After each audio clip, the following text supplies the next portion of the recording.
Recently Netflix पे singer composer music artist Yo Yo Honey Singh की life पे ना एक डॉक्यूमेंट्री रिलीज हुई and it's called as Honey Singh famous. And being a Honey Singh fan यार मैं ना ये डॉक्यूमेंट्री पूरी देख चुका हूं अब तक। और इस डॉक्यूमेंट्री में हनी सिंह की शुरुआती दिनों के बारे में बहुत बातें हुई हैं। उन्हें कैसे फेम मिला उसके बारे में बातें हुई हैं। वो कैसे बीमार पड़े उसको लेके काफी बातचीत हुई है और उनकी रिकवरी को लेकर काफी बातचीत हुई है। और अब वो क्या कर रहे हैं ये सब कुछ बताया गया है। येट फॉर सम रीजंस ना ये डॉक्यूमेंट्री इनकम्प्लीट सी लगी मुझे।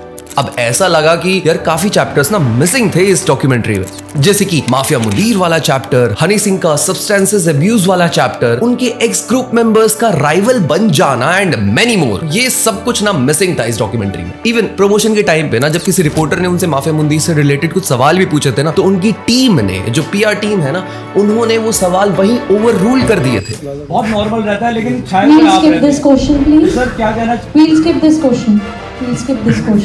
हाँ माना ये डॉक्यूमेंट्री हनी सिंह के पर्सपेक्टिव से बनी है, लेकिन आज हम ना इस वीडियो में जानेंगे कि हमारे ब्लूटूथ किंग यो यो हनी सिंह, जो एक वक्त में हर जगह छा गए थे, उनके साथ ऐसा क्या हुआ कि आज उनके राइवल्स उन्हें बैक टू बैक डिस कर रहे हैं। मैंने सीन चेंज किया और कुछ लोगों का कम बैक ही नहीं हो रहा। वैसा खाना इनकी गैंग पेडिग्री, अपनी ओयो वाली बेबी हमें क्लाइंट कहती थी मेरी। क्या हुआ था उनके साथ ऐसा कि वो गायब हो गए थे, और क्यों हनी सिंह और बादशाह के बीच इतनी बड़ी लड़ाई चल रही है कि आईफा अवार्ड्स में हनी सिंह की परफॉर्मेंस के जस्ट बाद स्टेज पे बॉलीवुड का बादशाह बोल के रैपर बादशाह की परफॉर्मेंस जानबूझकर रख दी।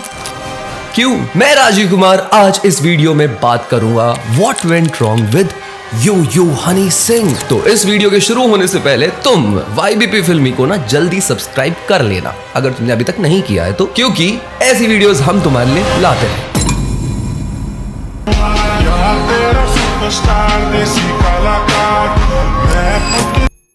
2001 में हनी सिंह ने गुरु नानक देव यूनिवर्सिटी विकासपुरी से ना BSc में IT की। ये IT इसलिए की उन्होंने क्योंकि ना उनके पास कंप्यूटर नहीं था और वो ये चाहते थे कि ना इन्हें कंप्यूटर मिले तो उसमें ये कंप्यूटर से म्यूजिक बनाना सीख ले। मतलब तब इनकॉग्निटो मोड नहीं था ना, तो उन्हें सिर्फ म्यूजिक ही बनाना था। बट ऑनलाइन उनकी बायोग्राफी में हमें यह भी बताया गया कि उन्होंने ना यूके के द ट्रिनिटी कॉलेज में म्यूजिक की ग्रेजुएशन की है, लेकिन हमें इससे जुड़े कोई एविडेंस नहीं मिले तो हम इसको क्लेम नहीं कर सकते। एनीवेज, पापा ने नौकरी के साथ साथ ना सेंट्रल एयर कंडीशनिंग का काम भी स्टार्ट कर दिया था और उस काम में उन्होंने अपने भतीजों को भी साथ में ले लिया था, क्योंकि वो सब ना हनी सिंह से थोड़े बड़े थे, जिसकी वजह से हनी सिंह को ना अब अपना म्यूजिक सीखने की हॉबी के लिए ना पूरी आजादी मिल चुकी थी। पर कभी इनके पापा इनसे कहते कि यार मेरी कुछ कोटेशन वगैरह टाइप कर दे, तो ये उनकी मदद भी कर देते थे। बट इससे पहले इन बाप बेटे के रिलेशंस ना ऐसे नहीं थे, मतलब थोड़े खराब ही थे। एक्चुअली हुआ यह था कि जब 1983 में पंजाब की एक सिख फैमिली में हनी सिंह का जन्म हुआ ना, तो इनका असली नाम था हृदय सिंह। इनकी माँ ना इन्हें प्यार से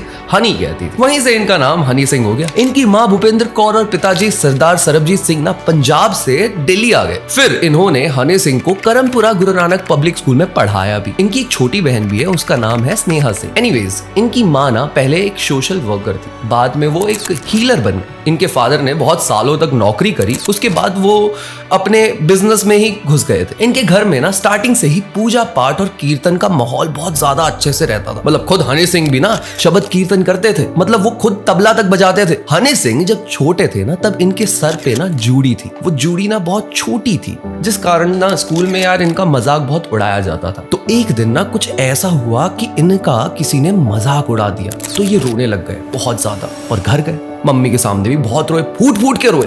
मम्मी अब परेशान हो गई इनकी, और मम्मी ने ना परेशान होकर इनके बाल ही काट दिए।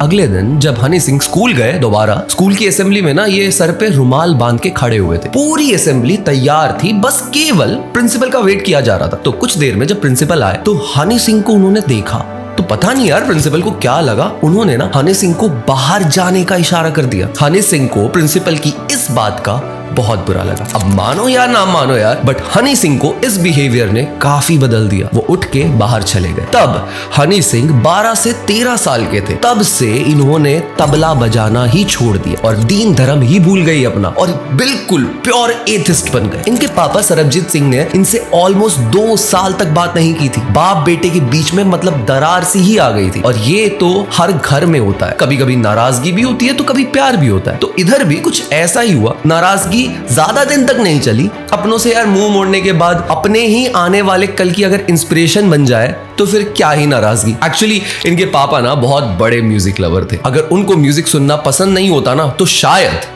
हनी सिंह कभी सिंगर या रैपर बन ही नहीं पाते। और मैं ये बात सिर्फ इसलिए नहीं कह रहा हूँ क्योंकि इनके पापा रफी साहब के गाने लूप पे सुनते थे। मतलब इनके पापा की ना सैलरी सिर्फ 15,000 रुपए थी, लेकिन घर में म्यूजिक सिस्टम 35,000 का था। मतलब गाने सुनने का तो बेइंतहा शौक था यार इन्हें। पर हनी सिंह को ना किशोर कुमार ज्यादा पसंद थे क्योंकि किशोर कुमार ना बहुत नॉट्रिशियस टाइप के थे। उनके गानों में ना मस्ती भरा माहौल बहुत ज्यादा होता था और ये हनी सिंह को बहुत ज्यादा पसंद भी आता था। वैसे किशोर कुमार के अलावा ये AR रहमान के गाने भी बहुत ज्यादा सुनते थे। इनफैक्ट इतना सुनते थे कि इन्होंने ना उनके गानों की CD सुन सुन के घिस दी थी। अब इन सब के कारण हनी सिंह ना म्यूजिक के करीब आए। उन्होंने म्यूजिक सुना, समझा, पसंद किया और बाद में उनकी लाइफ में म्यूजिक के प्रति उनका पहला कदम बढ़ा 2001 में। जब हनी सिंह की BSc की ग्रेजुएशन चल रही थी ना, तब इन्होंने 2003 से हिप हॉप बीट बनाना शुरू कर दिया था। ये खुद से सैम्पलिंग करते थे। इंग्लिश गानों के लूप्स, लाइब्रेरी, बीट, इन सब को चॉप करके ना पेस्ट कर देते थे और उस पे जगराते की जागरण से सिंगर्स उठा के ना गाना रिकॉर्ड कर देते थे। अब साथ में दिल्ली के कुछ और भी लोकल रैपर्स थे जो इनसे बीट बनवाते थे, बट वो ना इंग्लिश में रैप करते थे बिकॉज हिंदी रैप यार उस टाइम पे एग्जिस्ट करता नहीं था इंडिया में। तब इनके दिमाग में ना तो सिंगर बनने का कोई थॉट था और ना ही गाना लिखने के बारे में कभी सोचते थे। लेकिन इन्होंने इसी प्रोसेस से एज म्यूजिक प्रोड्यूस करना शुरू किया और उन्होंने अपनी खुद की एक म्यूजिक एल्बम बनाई। उस टाइम कॉलेज चल रहा था तो उस एल्बम का नाम इन्होंने रखा देसी बाय नेचर। और ये एल्बम ना तब इंटरनेट पे थी ही नहीं क्योंकि उस टाइम पे यूट्यूब ही नहीं था। बट एल्बम की ना पायरेटेड सीडीज सेल होती थी। तो ये एल्बम की पायरेटेड सीडीज बर्मिंघम में बहुत बिकने लग गई। जहां इंग्लिश के बाद सबसे ज्यादा बोले जाने वाली लैंग्वेज पंजाबी है। तो वहां की एक कंपनी ने ना इस एल्बम को सुना। 2004 का टाइम था। उस कंपनी ने ना हनी सिंह को फोन किया और बोला साडी टीम च ना तेनू साइन करन चाहुंदी है क्योंकि जिन्ना दे बीट सुनिया ओ तेने डीजे वाले बाबू ने शर्म आ जावे भाई। I mean यार, we want to sign you as a music producer। उन्होंने सिर्फ इतना बोला तो हनी सिंह ने ना हाँ कर दी। उस टाइम इंडिया में रिमिक्स बहुत ज्यादा चलता था। कंपनी भी इंडिया में एस्टैब्लिश होना चाहती थी। कंपनी ने हनी को रिमिक्स एल्बम बनाने के लिए बोला तो हनी सिंह फिर मुंबई आ गए। वहां जाकर बाबुल सुप्रियो और श्वेता पंडित से उन्होंने गाना गवाया। लगातार 10 महीने तक रिमिक्स गाने लेकर हम दीवाना दिल पर उन्होंने काम किया। म्यूजिक वीडियो में मुग्धा गोडसे को भी लिया उन्होंने। इवन खुद हनी सिंह भी थे इस म्यूजिक वीडियो में। बट जैसे ही गाना रिलीज हुआ ना, गाना सुपर डुपर फ्लॉप हो गया। अब बर्मिंघम की कंपनी तो बर्मिंघम ही चली गई भाई, पर हनी ना प्रॉब्लम में फंस गए बहुत बड़ी। फिर 2005 में अशोक मस्ती ने इनकी ये फ्लॉप एल्बम सुनी और बोले तू ना यार मेरे लिए कुछ गाना बनाया। तो इन्होंने अशोक मस्ती के लिए गाना बनाया। उस वक्त तो अशोक मस्ती को कुछ समझ में आया नहीं था, बट 6 महीने बाद ना उनका कॉल आया हनी को और वो बोले कि यार हम ना म्यूजिक वीडियो शूट कर रहे हैं तो हमें ना इसमें तेरा रैप चाहिए। तो 2005 में हनी सिंह ने पहली बार रैप किया था। उन्होंने रैप रिकॉर्ड करके गाना बनाया। गाना रिलीज हुआ। गाने का नाम था क्लासी एंड गाना BBC वर्ल्ड चार्ट पे नंबर 1 हो गया। गाने के लिए हनी सिंह को अवार्ड तक मिला। पर अब इस गाने के बाद उनके पास कोई काम नहीं था। पर गाना चलने के बाद Honey Singh came to Mumbai again. He thought यार अब तो काम मिल ही जाएगा डेफिनेटली। बट हनी सिंह को मुंबई में कोई काम ही नहीं मिला बिकॉज फिल्म मेकर्स को ग्लासी जैसे सेम गाने नहीं चाहिए थे यार। और बॉलीवुड में ना कुछ और ही टाइप के गाने चल रहे थे उस टाइम पे। मतलब हिप हॉप के बारे में किसी को कुछ ज्यादा पता नहीं था। अब हनी सिंह पंजाबी इंडस्ट्री जा सकते थे, पर पंजाब में ना चल रहा था ढोल। मतलब हर गाने में ही ढोल। ढोल जगीरों दा बहुत फिरे कुछ दोस्तों ने यार सजेस्ट किया उन्हें कि यार तू ना पंजाब शिफ्ट हो जा, वहां ना तेरे को बहुत काम मिलेगा, मतलब पैसे भी मिलेंगे। लेकिन हनी सिंह ना 2 साल तक इस अपॉर्चुनिटी को रिजेक्ट करते रहे। मधुकांत नाम के उनके एक दोस्त के साथ वो 2 साल तक दिल्ली में ही रह रहे थे। उसी दोस्त ने उनका खाना पीना, कपड़े, गाड़ी में सीएनजी, हर जरूरी काम के लिए पैसे दिए। रोज मधुकांत उन्हें समझाता था कि यार तू ना पंजाब जा यार, वहां ना जा और काम कर, बहुत पैसा है। और इनका जवाब होता था कि भाई यार मैं ना ढोल नहीं बजाऊंगा, मैं ना hip hop urban music producer हूं यार, मैं ना इंटरनेशनल लेवल पर जाना चाहता हूं। पर बार बार यही बात सामने आती थी कि यार पैसे भी तो कमाना जरूरी होता है ना। तो देर आए दुरुस्त आए, दिमाग की बत्ती जली और फाइनली 2007 में हनी सिंह चले गए पंजाब और वहां जाकर पहली पंजाबी एल्बम की उन्होंने रिबर्थ, लेट राज बरार के लिए। रिबर्थ रिलीज हुई और पंजाब, कनाडा और यूके में सुपर हिट हो गई। इस एल्बम को करते ही हनी सिंह के पास काम आना ही शुरू हो गया। कई प्रोड्यूसर, सिंगर्स इनके पास गाना बनवाने आते थे, जैसे कि दिलजीत दोसांझ आए, उनके लिए हनी सिंह ने पंगा एल्बम बनाई। यो यो हनी सिंह ने इसमें भी रैप किया था। देन दिलजीत दोसांझ के लिए द नेक्स्ट लेवल, प्रीत हरपाल के लिए लॉकअप और the beginning, the crown, the dream, खलास जैसे कई गाने बनाए हनी सिंह ने। तब से हनी सिंह की पहचान as a solo independent singer, music producer, writer, rapper बनना स्टार्ट हो गई थी अंडरग्राउंड हिप हॉप में। और तब कहानी में आया माफिया मुंदीर।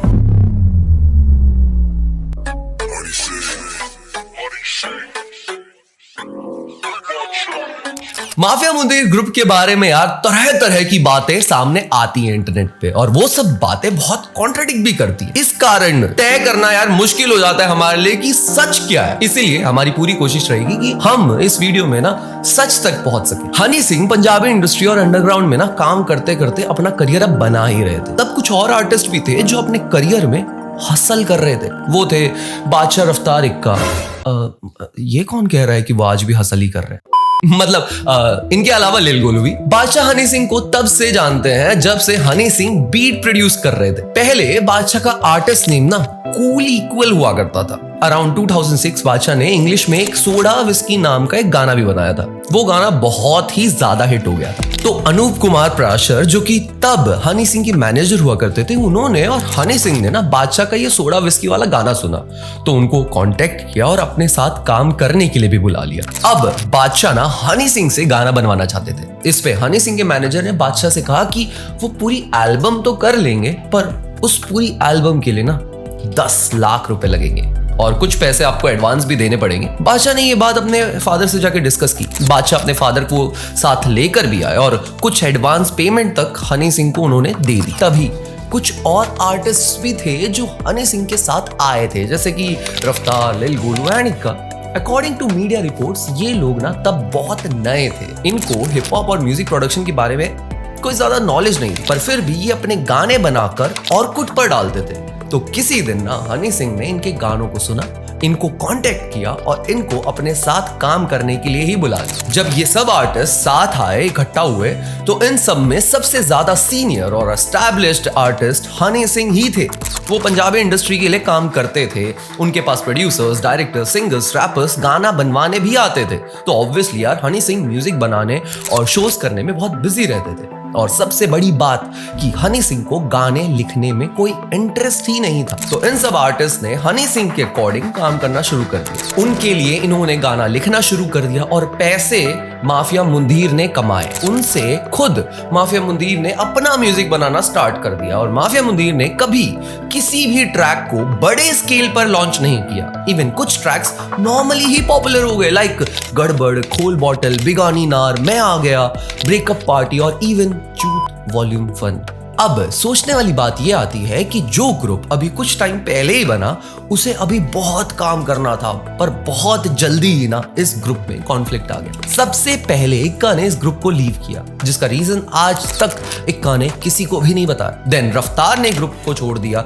जब रफ्तार से ये पूछा गया कि उन्होंने ग्रुप को क्यों छोड़ा, उसका रीजन जब पूछा गया ना, तो पता चला कि रफ्तार ने ना डोप शोप गाना लिखा था और हनी सिंह ने इस गाने के लिए रफ्तार को क्रेडिट ही नहीं दिया। इवन म्यूजिक वीडियो में भी उनके सीन्स तक हटवा दिए थे हनी सिंह ने। इवन बादशाह के साथ भी कुछ ऐसा ही हुआ, या फिर शायद इससे भी ज्यादा कुछ बुरा हुआ। बादशाह हनी सिंह से अपना गाना बनवाने के लिए जुड़े थे और वो जेन्युइनली हनी सिंह के साथ काम भी करना चाहते थे। बादशाह ने गेट अप जवानी गाना बनाने के लिए हनी सिंह को टोटल 11 लाख रुपए दिए थे। लेकिन जब गेट अप जवानी गाना शूट हुआ, उसके बाद जब वो रिलीज हुआ ना, तो 1 साल तक हनी सिंह ने बादशाह का फोन ही नहीं उठाया। अचानक से 1 साल बाद जब हनी सिंह ने बादशाह को कॉल करके बुलाया, तो बादशाह अपनी जॉब से पूरे 1 हफ्ते की छुट्टी लेकर हनी सिंह के पास आ गए। वहां एक एल्बम की ना मिक्सिंग हो रही। उस टाइम बादशाह ने हनी सिंह के करियर का one of the best song के लिरिक्स को लिख के कंप्लीट किया, ब्राउन रंग। इनफैक्ट अंग्रेजी बीट का रैप भी बादशाह ने ही लिखा था,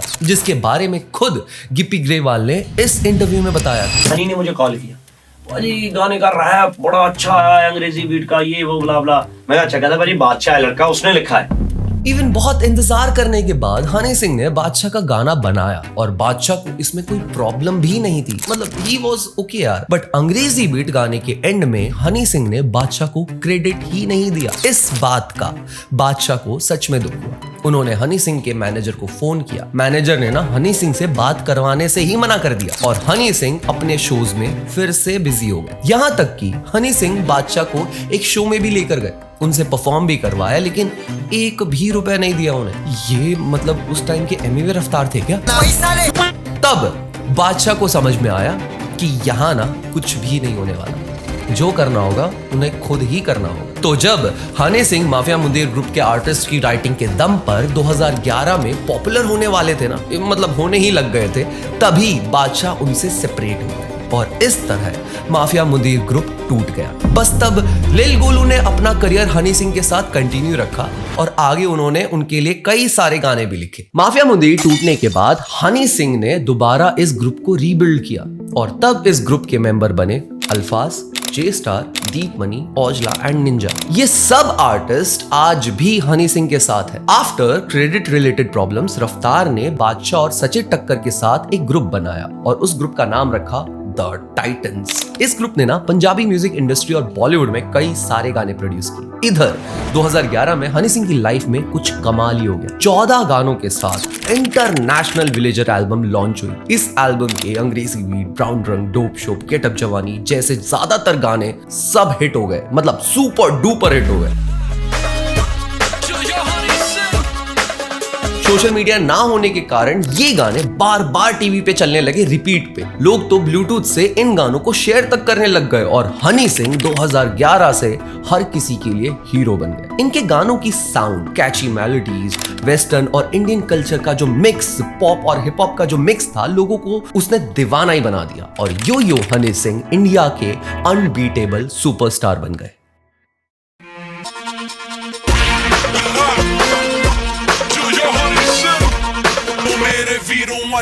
मेरी कहानी इंटरनेशनल विलेजर से हनी सिंह को जो फेम मिला, उसने तुरंत 2011 में हनी सिंह का बॉलीवुड में डेब्यू ही करवा दिया था। हनी सिंह ने बॉलीवुड में पहला गाना किया शक्ल पे मत जा, पांडु। इस गाने से पहले हनी सिंह कुछ टाइम से शालिनी तलवार को डेट कर रहे थे। हनी सिंह ने सक्सेस का स्वाद तो यार चख ही लिया था, तो अब शायद प्यार का स्वाद चखने की बारी आ गई। तब सीक्रेटली हनी सिंह ने ना शालिनी तलवार से शादी कर ली। मीडिया में इस बारे में ज्यादा कुछ बात कहीं उठी नहीं। शादी के बाद लगभग 9 से 10 महीनों तक हनी सिंह शालिनी तलवार के साथ ही थे, पर फिर बाद में वो काम में फिर से बिजी हो गए। 2012 में Punjabi film Mirza the untold story में यो यो ने एक्टिंग डेब्यू किया and for that film he got the best male debut award. इस फिल्म को करते ही हनी सिंह का तब बॉलीवुड में रियल स्टारडम स्टार्ट हुआ, जब उन्हें कॉकटेल फिल्म में अंग्रेजी बीट गाने से इंट्रोड्यूस करवाया गया। अंग्रेजी बीट गाने के कारण ना कॉकटेल फिल्म हाईलाइट हुई। हनी सिंह ने इस गाने के लिए 70 लाख रुपए की फीस चार्ज की थी, जो उस वक्त बहुत ज्यादा थी एक रैपर के लिए। जब अंग्रेजी बीट गाना हिट हुआ तो बॉलीवुड के डायरेक्टर्स, प्रोड्यूसर्स हनी सिंह के पास गाना बनवाने आ गए। एक फिल्म मेकर ने कहा कि हमें ना अंग्रेजी बीट जैसा गाना चाहिए, तो हनी सिंह ने मना कर दिया। फिल्म मेकर बोले हमें तो यार यही चाहिए, तब भी हनी सिंह अपनी बात से नहीं हटे। देन फिल्म मेकर्स ने बोला तो क्या बनाओगे यार, कुछ तो बताओ। तो इन्होंने कहा पार्टी ऑल नाइट बन जाएगा। तो पार्टी ऑल नाइट गाना बना, जहां पहले किसी भी गाने में सिंगर या रैपर इतना इंपॉर्टेंट रोल प्ले नहीं करते थे, वहां हनी सिंह के म्यूजिक वीडियो में होने से ना ये गाना सुपर डुपर हिट हो गया। फिर इनके पास दूसरे फिल्म मेकर्स आए, वो भी सेम पार्टी ऑल नाइट और अंग्रेजी बीट जैसा गाना मांगने लग गए। हनी सिंह बोले लुंगी डांस मिलेगा, पर रोहित शेट्टी और शाहरुख खान को ना लुंगी डांस गाना पसंद नहीं आया था और 20 दिन तक लुंगी डांस रिजेक्ट होता ही रहा लगातार। यहाँ भी हनी सिंह अपने फैसले पर कायम रहे। इनफैक्ट वो तो यार भूषण जी के साथ हैदराबाद के रामोजी फिल्म सिटी में ना लुंगी डांस का सिंगल वर्जन शूट करने भी चले गए थे। पर फिर क्या, फिर जैसे ही रोहित शेट्टी और बाकी लोगों को ये पता चला ना, तो उन्होंने तुरंत पूरी टीम को बुलाया, शाहरुख, दीपिका, हनी सिंह के साथ एक गाना शूट ही कर दिया। जब गाना शूट होके रिलीज हुआ ना, तो ये भी चार्ट बस्टर्स बन गया यार। 2012 से 2014 तक हनी सिंह ने पार्टी ऑल नाइट से लेकर 4 बोतल वोडका, देसी कलाकार, लव डोज, अतामाजी सटकली, ब्लू है पानी पानी जैसे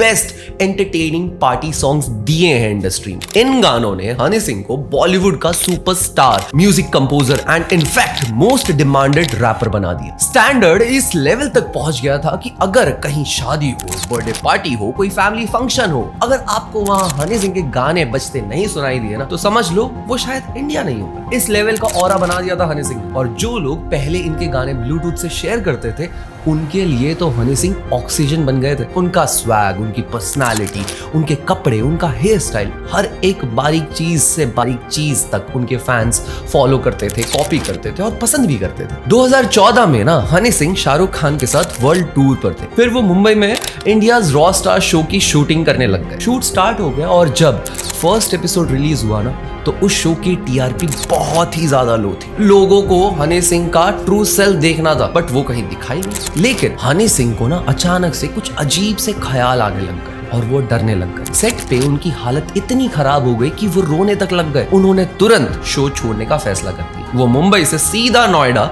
अपने घर पर आ गए और बाहर की दुनिया से वो बिल्कुल कट ऑफ हो गए। पता चला कि हनी सिंह को बाइपोलर डिसऑर्डर नाम की एक बीमारी हो गई। इस बीमारी से इंसान का बार बार मूड बदल जाता है। दिमाग में इंसान वो सब सोचने लगता है जिसकी रियलिटी से कोई लेना देना नहीं होता। हनी सिंह 18 महीनों तक उस डार्क फेज में रहे। अपने कमरे से बाहर तक नहीं निकले। वो इवन नहाते वक्त भी बाथरूम का दरवाजा ना वो खुला रखते थे। लेकिन उन्होंने सही डॉक्टर और साइकियाट्रिस्ट से इलाज करवाया। धीरे धीरे अपनी बॉडी और माइंड पर ध्यान देकर बाहर निकलने की शुरुआत भी की। जब लोगों से वो मिले, सोशल मीडिया पे कई सारे पॉडकास्टर से उन्होंने बातचीत करी, तो पता चला कि बाइपोलर डिसऑर्डर कारण था दौलत, शोहरत, नशा और लड़कीबाजी। हनी सिंह दिन के 20 से 25 जॉइंट फूकते थे और उन्होंने इसकी नेगेटिव साइड पर ध्यान ही नहीं दिया। उल्टा वो रोज चरस, गांजा और शराब पीने ही लग गए थे। धीरे धीरे उनको इसकी आदत लग गई। यहाँ तक कि रोल बनाने के लिए उन्होंने एक आदमी तक रख लिया था। इंडिया के स्नूप डॉग बन गए थे वो और खुद दिन रात नशे में खोए रहते थे। ना नींद का पता था और ना ही कुछ समझ में आता था,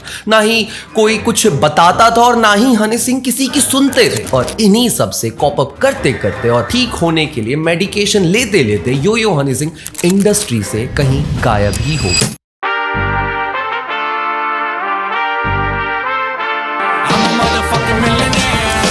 हनी सिंह ने 2018 में बाइपोलर को ओवरकम करके दिल चोरी और मखना जैसे गानों के साथ कमबैक किया। इन गानों को कितने ही व्यूज मिले, सोशल मीडिया पे अच्छा रिस्पांस मिला। कमबैक की सोशल मीडिया स्टोरी से लेकर पब्लिक में बातें हुई। कई सारे ब्रांड्स के साथ कोलैबोरेशन तक हुआ। आगे भी उन्होंने उर्वशी, लोका, मॉस्को मशूका, फर्स्ट किस, काला स्टार, क, डिजाइनर, नागिन, कुले कुले जैसे फ्यूचरिस्टिक और हैवी प्रोडक्शन के साथ म्यूजिक वीडियोस लॉन्च की। लेकिन वो पुरानी वाली फीलिंग अब कहीं फीकी पड़ने लग गई। पर हनी सिंह भी रुकने वालों में से नहीं थे। फिर ग्लोरी एल्बम से रैप गॉड, जट मखना, मिलेनियर जैसे गाने इन्होंने बनाए। अगर एक जनरल पीओवी और हर आर्टिस्ट की तरह हनी सिंह के इस कमबैक को अगर हम देखें ना, तो डेफिनेटली कमबैक तो यार देखो हो गया था। लेकिन आप खुद भी महसूस करते होगे और जानते हो कि हनी सिंह कोई नॉर्मल आर्टिस्ट वाली लाइन में खड़े होने वाले आर्टिस्ट नहीं है, या वो खुद से ऐसे सेटिस्फाई नहीं होने वाले। हनी पाजी स्पेशल आर्टिस्ट है, नो डाउट। हनी सिंह ने मेहनत की है, उन्होंने वेट लूज किया, उन्होंने नए जमाने के हिसाब से चीजें अडॉप्ट करने की पूरी कोशिश करी। अपने म्यूजिक और लिरिक्स को फ्यूचरिस्टिक भी बनाया उन्होंने। 2018 के बाद ना उन्होंने होमी दिल्ली वाला और सिंगस्टा के लिरिक्स का सपोर्ट भी लिया।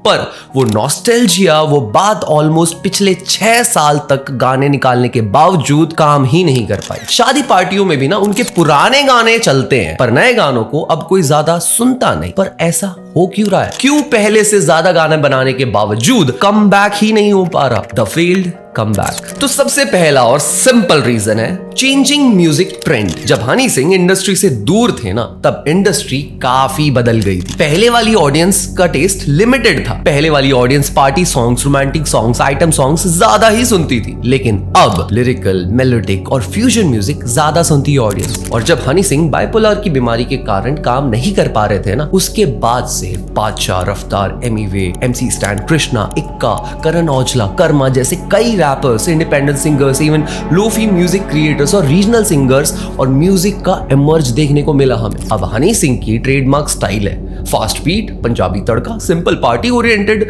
लिरिक्स हो जाते हैं, थोड़ा बहुत हिंदी पंजाबी मिक्स, पंजाबी का मिक्स कॉम्बिनेशन। और अब पहले की तरह उतने वाइडली रिलेवेंट ये सब नहीं है। लोग इस फॉर्मूला को बहुत ज्यादा सुन चुके हैं। दूसरा main point, new competition. Honey Singh की एब्सेंट में ना नए आर्टिस्ट ने एक अलग ही लेवल सेट कर दिया, जिससे हमें हनी सिंह की कमी महसूस नहीं हुई। लाइक डिवाइन, बादशाह, एमिवे, रफ्तार, कृष्णा, कई सारे growing Indian hip hop artist जिनको एक नई पहचान मिली, जैसे कि सीधे मौत। और इनकी सबसे अच्छी बात ये थी कि इन आर्टिस्ट ने ना सिर्फ मॉडर्न स्टाइल फॉलो किया, बल्कि अपने गानों में social issues, deep stories introduce करके नई ऑडियंस बनाई। और इस कंपटीशन में हनी सिंह का पार्टी म्यूजिक स्टाइल ना थोड़ा ओल्ड सा हो गया, एक फॉर्मूला टाइप बन गया, रिपीटेटिव सा लगने लग गया हमें। तीसरा कारण, individual conflict and slow productivity. Bipolar disorder और नशे की आदत से उनके करियर में जो गैप हुआ, उसमें उनकी मेंटल और फिजिकल प्रॉब्लम्स ने उनके म्यूजिक प्रोडक्शन को कहीं ना कहीं अफेक्ट किया है। अगर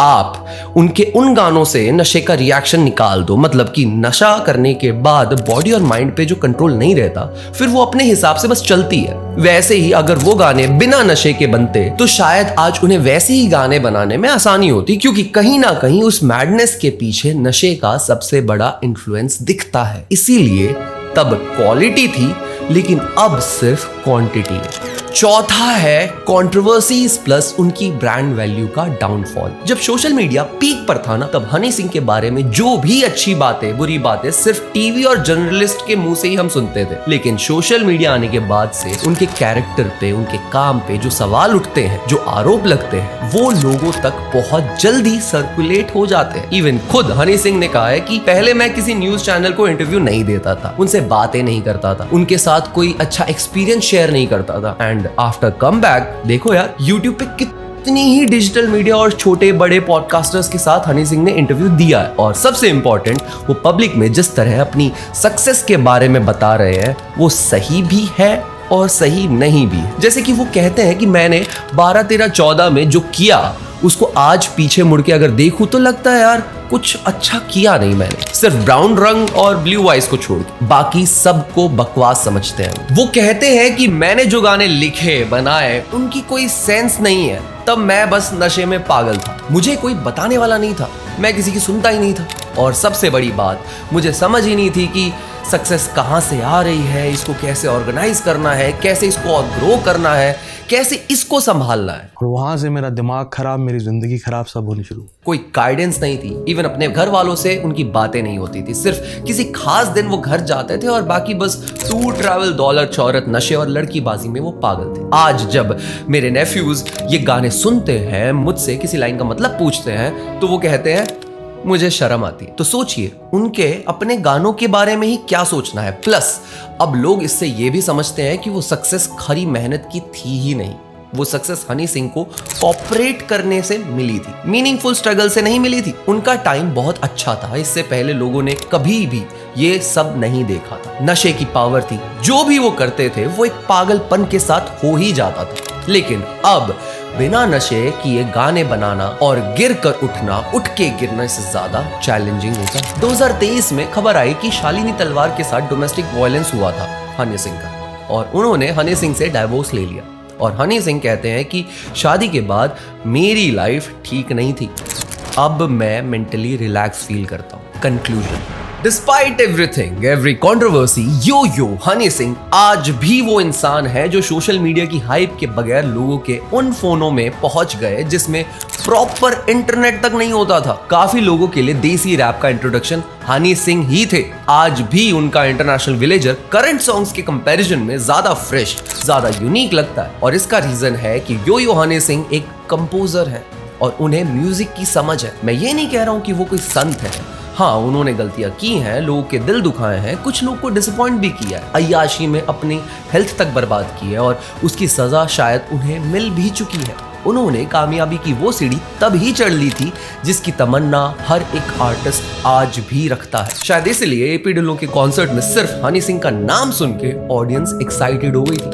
पार्टीज में हनी सिंह का ट्रैक बजते ही पूरा क्लब चीयर कर बैठता है। उनका नाम सुनते ही लोग एक्साइटेड हो जाते हैं। कम बैक और no come back, Honey Singh का म्यूजिक, उनका नाम एक ब्रांड बन चुका है जो हमेशा के लिए अमर हो चुका है और उनका एक एक रैप आज तक लोगों को याद है।